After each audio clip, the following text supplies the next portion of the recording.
In the beginning, when Twashtri came to the creation of woman, he found that he had exhausted his materials in the making of man, and that no solid elements were left.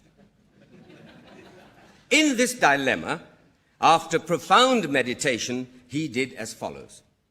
He took the rotundity of the moon, and the curves of the creepers, and the clinging of tendrils, and the trembling of grass, and the slenderness of the reed, and the bloom of flowers, and the lightness of leaves, and the tapering of the elephant's trunk, and the glances of deer, and the clustering of rows of bees, and the joyous gaiety of moonbeams, and the timidity of the hare, and the vanity of the peacock, and the softness of the parrot's bosom, and the hardness of the adamant, and the sweetness of honey, and the cruelty of the tiger, and the warm glow of the fire, and the coldness of the snow, and the chattering of jays, and the hypocrisy of the crane, and compounding all these together, he made woman.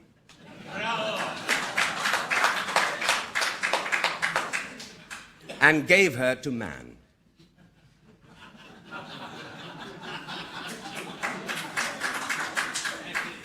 But after 1 week, man came to him and said, "Lord, this creature that you have given me makes my life miserable.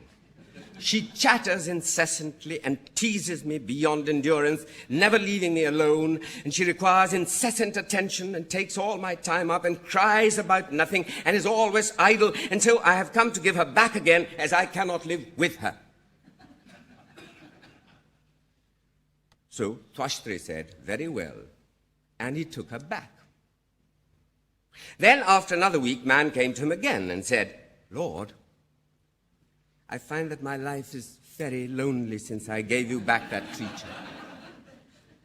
I remember how she used to dance and sing to me and look at me out of the corner of her eye and play with me and cling to me and with laughter and music. And she was beautiful to look at and soft to touch. So please give her back to me again." So Twashtri said, "Very well," and gave her back again.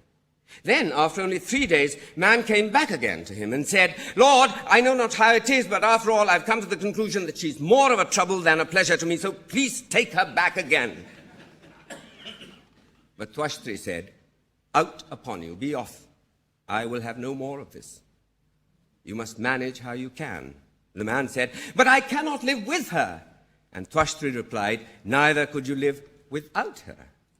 And he turned his back on man and went on with his work.